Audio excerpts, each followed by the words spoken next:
Este día el maestro Juan Carlos nos hablará sobre métodos coactivos, importancia de la heteroestructuración. Con ustedes el maestro. Buenos días a todos. En correlación con la clase anterior, que se hablaba de la autorrealización o de los métodos autoestructurados, señalo a continuación este gran tema que nos empuja realmente a evidenciar la importancia de cómo comprender la coactividad o la heteroestructuración como una antinomia para generar un amplio conocimiento sobre lo que significan los métodos, sobre la metodología de la enseñanza. Métodos coactivos. ¿A qué se le llama realmente coactividad? Este término co significa un trabajo colectivo, grupal, que sin dejar al lado a Cousinet, es decir, que hablaba sobre la cuestión de las personalidades. En esta parte corresponde a visualizar cómo se va dando este sistema de ayuda a través de lo que significa coactividad. Un poquito de historia. La didáctica activa se afinca en la idea del movimiento de educación nueva en los años de 1896 y sobre todo a partir de John Dewey, 1906, se empieza a hablar de una didáctica activa y de los métodos activos que ésta generaba. Se pensaba en este caso que las universidades debían generar métodos más prácticos para hacer que el profesional, el recurso humano que salía de las universidades pudiera realmente ser empleado y podría contribuir al desarrollo de la sociedad industrial. De ahí que los intereses, las necesidades surgían del seno de la sociedad industrial. Y si ustedes van analizando esto de actividad o de los métodos prácticos, realmente están especificados en una forma de negar el sendero de la teoría y basarse en el aprender haciendo. Tengan con ustedes los métodos activos, la importancia de la heteroestructuración. Si allá hablábamos de la asimilación consciente en la autorrealización, aquí estamos hablando de la coactividad, el trabajo grupal que induce realmente a que los estudiantes se apropien de los objetivos de aprendizaje. Por eso es que Ganelin, en el año de 1977, trataba de definir qué era asimilación consciente. Y él decía de que era un principio didáctico, un principio que iba más allá de los confines del aula, porque tenía como objetivo la formación de hombres altamente instruidos, constructores conscientes de la sociedad, lo que exigía un pensamiento autónomo, pero a la vez un pensamiento colectivo. En ese sentido, Ganelin, preocupado por desarrollar este gran objetivo, que era de hombres altamente instruidos, hablaba de que la única manera de hacerlo era garantizando la ley de la instrucción y la educación.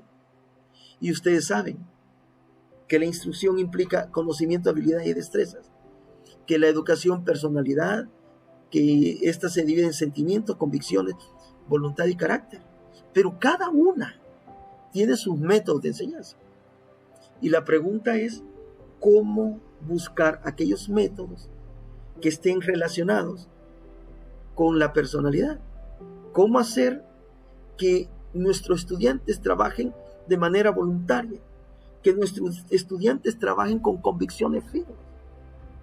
Eso solamente lo puede generar el trabajo colectivo, pero solamente lo puede generar este principio tan elemental como es la asimilación consciente. Realmente, a lo mejor puede ser una tendencia que niega el desarrollo de la personalidad al solo apostarle a la cuestión de la instrucción.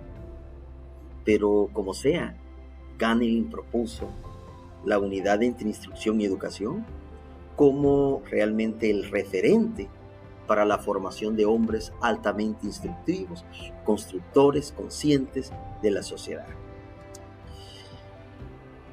Los métodos coactivos en realidad son métodos de doble sujeto, del alumno y del pedagogo. El pedagogo que induce a la experimentación y el alumno que esa experimentación le genera experiencia. Son métodos de doble sujeto. El profesor que a través de la demostración genera experimentación y el alumno que a través de esa demostración le genera experiencia.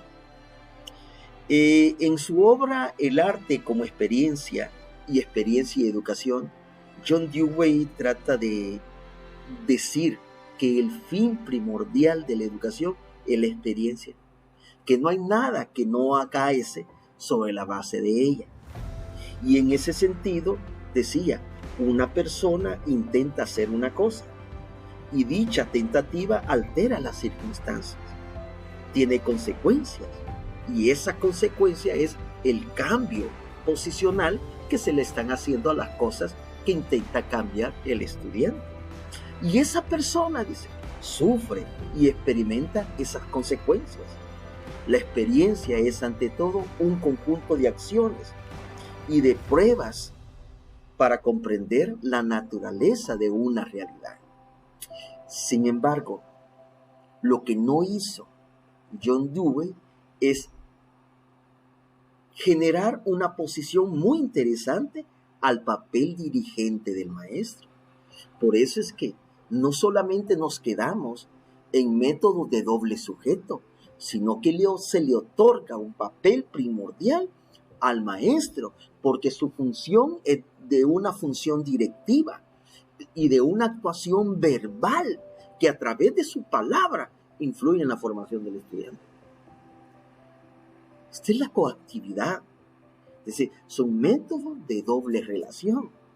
En otra clasificación de métodos usted los encuentra métodos de elaboración conjunta. Ahora bien, la asimilación consciente es posible generarla mediante procesos teleológicos, o sea, tener claro hacia dónde va a ir la formación. Es decir, eso es importante, tener clara hacia dónde va ese posicionamiento. Si nosotros queremos que el alumno asimile, es que en realidad hay que generar objetivos, pero objetivos conscientes y realizables. Y no quedarnos con objetivos muy bonitos, muy generados desde el punto de vista de la redacción, enormemente redactados. Lo que queremos son objetivos sencillos, pero que en realidad orienten el trabajo hacia dónde va el alumno con su formación y que se concientice de ello. Sin embargo, todo esto implica un proceso programado y de resultados esperados, en donde se cohesione la instrucción y la educación. Es decir, si queremos formar hombres y mujeres altamente instruidos, constructores conscientes de la realidad, entonces hay que apostarle a un proceso programado, a una planificación, en el que incluye estos 4 puntos: el objetivo instruccional o educacional, la descripción del objeto, o sea, el contenido, los métodos de enseñanza y la actividad de aprendizaje. Estos son los 4 puntos. 4 puntos del proceso programado. Y en ese sentido yo les pongo un ejemplo acá, un ejemplo de administración de empresas, donde dice: describir la importancia de la mercadotecnia, sus características principales y desafíos al mundo del marketing, mediante el diseño de proyectos de aprendizaje de trabajo como referentes de la actividad administrativa. Este ejemplo quiero que lo vean detenidamente con respecto a los 4 momentos. Dice, este es todo el objetivo. Esto se colocaría, vamos a utilizar esto, Esto se colocaría aquí. Describir la importancia de la mercadotecnia, sus características, todo esto se coloca acá. Luego dice, descripción del objeto, del contenido. ¿Ok? El contenido es importancia de la mercadotecnia. ¿Qué se va a visualizar de la mercadotecnia? Las características principales y desafíos al mundo del marketing. Va. Ahora bien, método de enseñanza. Eso ya corresponde al papel dirigente del profesor. Pero ¿cómo se va a lograr que el alumno describa la importancia de las características? Mediante el diseño de proyectos de aprendizaje y trabajo, que esto corresponde acá. De una u otra forma, la actividad ya hace pensar la combinación del método para enseñar mercadotecnia, puede ser deductivo, pero al mismo tiempo del método para enseñar sobre cómo se diseñan proyectos de aprendizaje y trabajo. Por eso, tómenlo como referencia, porque a continuación les planteo el objetivo de la jornada. Reconocer la efectividad de los métodos coactivos desde el posicionamiento del profesor como dirigente del proceso de aprendizaje, mediante la identificación de estrategias didácticas. Ustedes van a hacer un comentario acerca de la coactividad y el papel dirigente del docente universitario. Eso es lo que ustedes van a hacer. Prosigo. Los 4 momentos que yo le hablaba quedan prácticamente sintetizados en Bruce Skinner, un psicólogo, creador del condicionamiento operante, seguidor de Pavlov, que hablaba de la psicología experimental, uno de los grandes pioneros, pero al mismo tiempo enfatizaba la relación entre conducta y aprendizaje. Y él enfatizó sobre la enseñanza programada. No me detendré en el ámbito de la psicología, de la educación, porque ustedes van a tener otro curso donde podrán profundizar en eso. Bruce Skinner fue el primero que planteó la estructura de la enseñanza programada, o sea, una forma de intervenir pedagógicamente en la acción de los estudiantes, y eso es a través de una estructura de planificación. Por eso es que él dijo que la enseñanza programada es la estructura de la materia a partir de establecimiento de objetivos, de modo que provoque en el alumno una actividad apropiada. Eso es lo que él planteó. Y en aquel esquema, objetivo, descripción del objeto, metodología y actividad, resulta bastante interesante para que ustedes vengan y logren asimilar y más que todo saber con exactitud cuál es el camino que el profesor puede asumir para poder orientar ese objetivo. Bruce Skinner, en la psicología experimental, se afinca al ámbito de la enseñanza y presentó 4 cuestiones básicas de la enseñanza programada. Y estas 4 cuestiones son, primero, análisis nocional. Eso está relacionado con conceptos, categorías, nociones que son de vital importancia que el alumno las comprenda. Análisis nocional. ¿Por dónde comenzar las clases? Por el análisis nocional. Y esto realmente hace pensar. Si usted quiere el método heteroestructurativo, ¿por dónde comenzar con mi clase? Pues él nos dice por el análisis nocional como un elemento clave. Pero al ser realmente a comprender la noción, el análisis nocional, realmente uno empieza a pensar lo importante de establecer primero nociones generales sobre el tema que se va a abordar, pero eso debe tenerse en un papel, en un ordenador, escrito. Estos son los conceptos que voy a abordar. Número 2, la estructuración didáctica. Esto tiene que ver con el tema en cuestión. O sea, estamos hablando de la estructuración lógica de los temas. Entonces, ¿cuál es la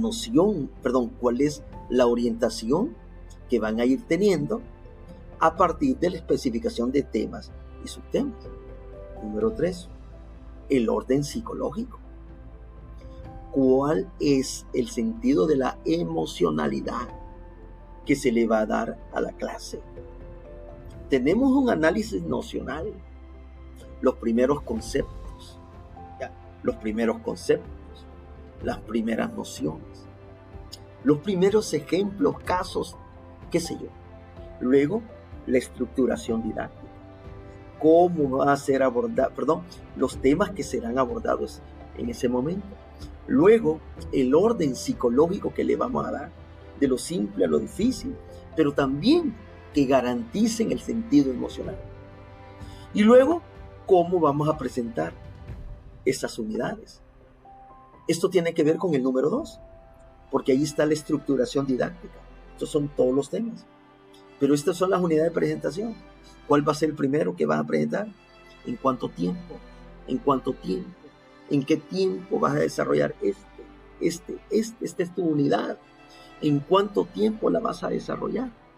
Entonces, por eso estamos hablando de enseñanza programada, análisis nocional, estructuración didáctica, el orden psicológico. Fíjense de que científicos de la actualidad dicen que los contenidos no se organizan solamente por la unidad lógica, sino que por la unidad psicológica. Miren qué interesante. Y el número 4 está las unidades de presentación. Por ejemplo, ¿cada cuántas semanas dilatarán una unidad? ¿Y cuáles son la estructuración didáctica que ésta conlleva? Y así sucesivamente, porque un alumno aprende a través del sistema de programación. La colectivización de la enseñanza es clave. Por eso es importante la heteroestructuración, una forma de influir en el pensar y en el sentir actuar de los estudiantes. Por eso es que la comprensión sirve de base para el desarrollo del aprendizaje. Y esto de unidades de presentación nos empuja realmente a repensar sobre la labor didáctica que nosotros debemos de hacer en el tiempo. Sin embargo, aquí quiero plantearles Danilov. Esta noción, el análisis nocional que planteaba Bruce Skinner, Danilov lo enfatiza en términos de consolidación inicial. Para Danilov es importante comprender el sentido inicial de la materia o del contenido que se está abordando, porque asegurará la comprensión de la generalidad de toda la materia. ¿A qué se refiere la materia? Por ejemplo, hay asignaturas en el ámbito de la universidad que seguimos hablando de ellas y no las hemos definido. Es decir, realmente la comprensión inicial de la asignatura está adherida a procesos mentales, especialmente el análisis y la síntesis. Porque lo que se trata es asegurar la percepción de la temática que se aborda. Si no comprende al principio, ¿cómo va a comprender después? Si no comprendió que es una fracción impropia, ¿cómo va a comprender después? Por eso es importante la comprensión inicial. Y esto tiene que ver con los repasos que se pueden ir generando en el aula en cada momento. ¿Qué es lo que queremos consolidar? Conceptos generales de la materia o conceptos generales del tema que se aborda.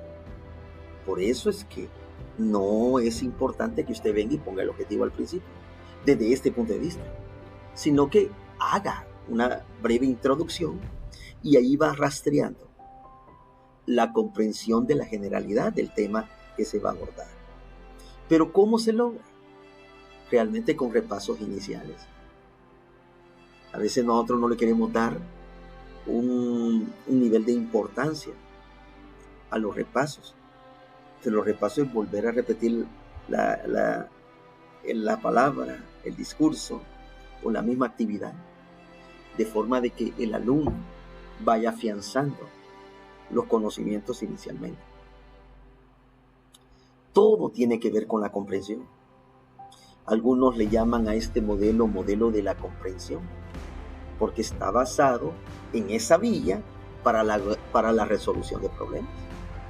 Los repasos son iniciales y generales.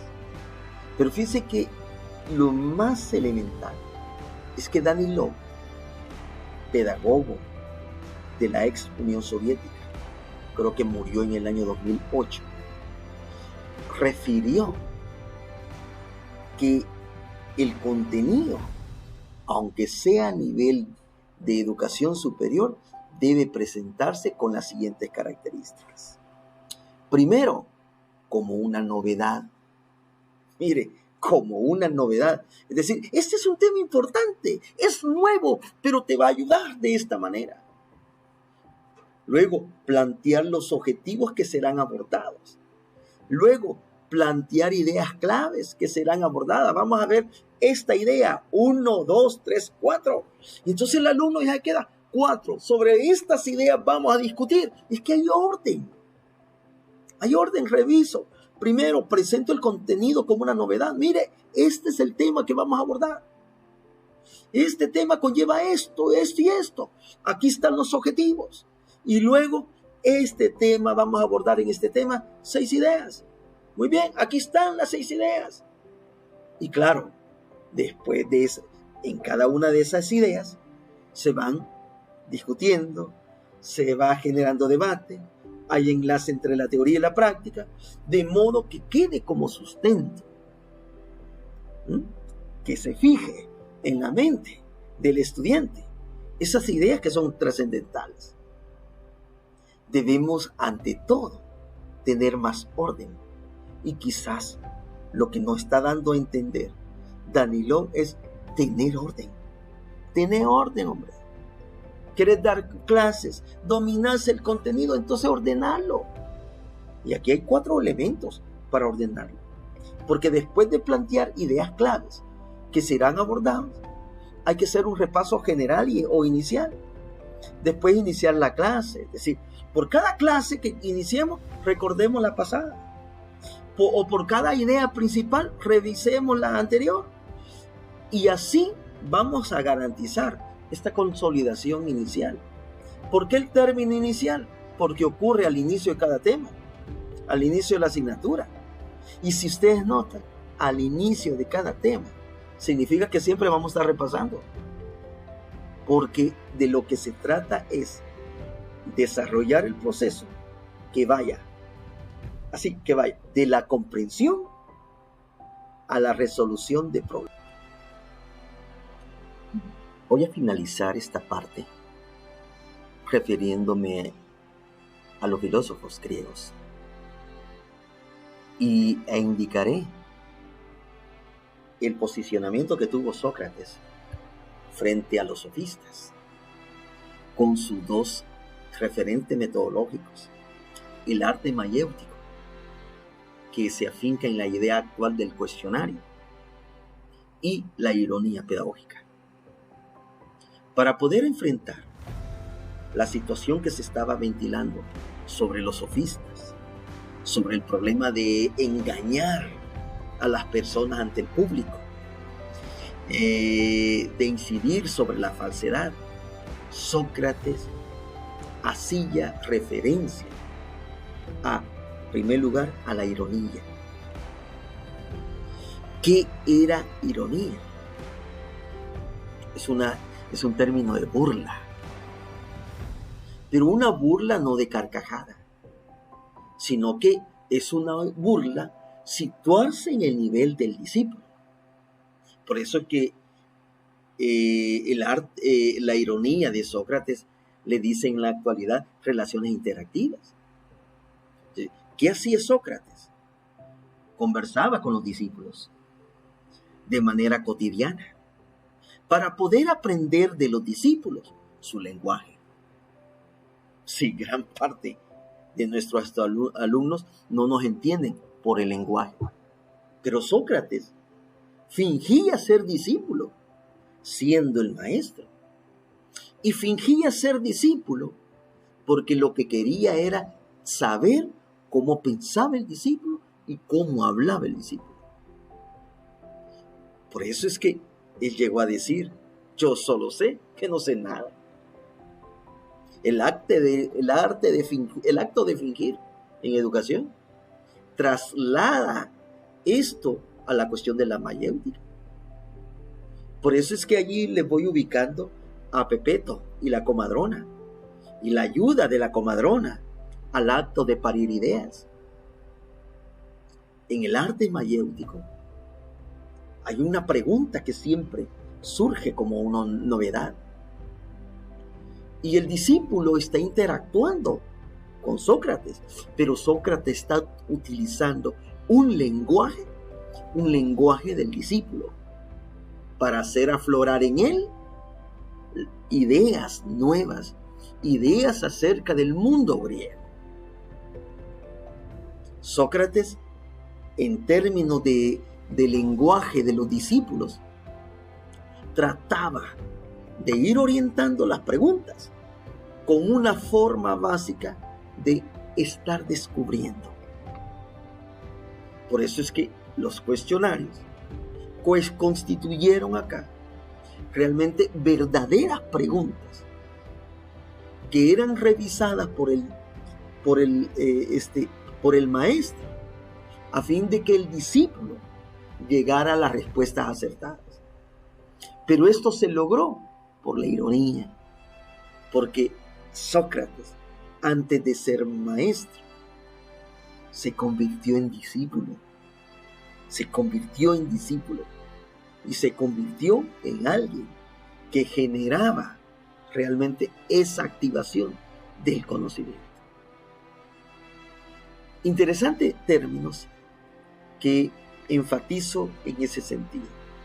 Y quiero concluir que hemos hablado de la coactividad, que hemos hablado de la relación entre instrucción y educación.